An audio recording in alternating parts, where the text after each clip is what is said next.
folie noire. Tout a commencé lentement, presque comme une brise subtile au milieu d'une tornade. Nous n'avons rien vu et rien fait pour l'empêcher. Pour les empêcher. Non que cela m'ait intéressé en vérité, la passion m'obnubilait tellement que je regardais les événements de loin, comme des informations parmi tant d'autres. Et aujourd'hui, je suis dans un bar, noyant ce qu'il me reste de santé mentale avec la première shot venue. Malheureusement, Dame Éthanol me hurle de plus en plus ma sottise et se moque de moi. Idiot, imbécile, tu n'as rien fait. Non, je n'ai rien fait pour empêcher la femme que j'aime de disparaître et de laisser place à une aberration immonde, infante bâtarde incarnant la suprême déchéance du monde. Je bois et mes souvenirs persistent. Ils refusent de partir et dansent dans ma caboche amoindrie. Une frénésie mémorielle digne de bacchanal psychique. Ils étaient peu au départ, et personne ne faisait attention à eux, ces monstres faisaient partie du décor. Quant à nous, nous étions simplement heureux. Deux dépravés croquant une vie qu'ils considéraient comme dissolue. Cela n'a pas duré, les gens se sont peu à peu mutés en autre chose. Leurs visages se sont aggravés et ils se méfiaient de tout. Une paranoïa s'ancra dans leur cœur face à tout ce qui était potentiellement menaçant. Ce n'était pas encore grave à ce moment. Nous pensions que la démence n'était pas une maladie contagieuse. Nous avions tort.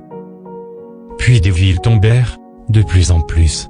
La population cédant psychologiquement face à la beauté et la splendeur de ces êtres confiants en leur folie destructrice. Comment blâmer ces gens de vouloir eux aussi goûter au repos de la certitude absolue? La vérité a-t-elle eu une si grande importance face à la tranquillité de l'esprit? Non, le bonheur est la seule chose qui compte vraiment. Alors pourquoi, grand Dieu, pourquoi ne puis-je être fou comme eux? Pourquoi ne puis-je avoir le rictus du soupçon gravé sur la face? Ils sont beaux, je suis laid.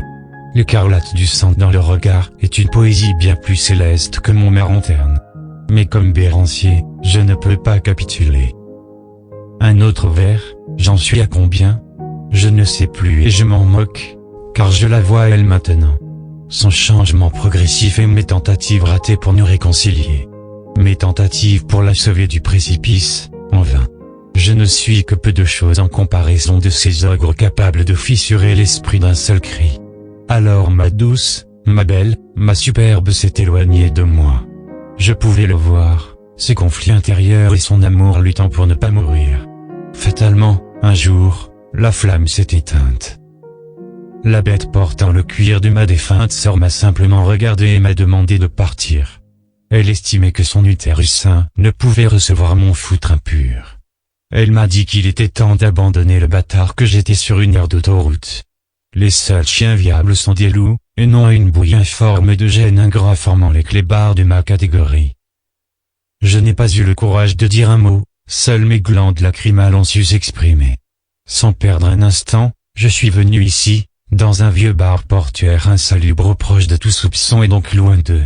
Sœur ivresse et reine océan, accordez-moi un ultime somme. I don't know if I want her or her. I don't want her. Or her or her. Her in a dress or her in a skirt. Fuck it, I'm stuck, I don't know which to choose first. Cause this one hair done and this one bad. Okay. This one got no titties, but this one got ass. Yeah. This one just slow, but she make me nut fast.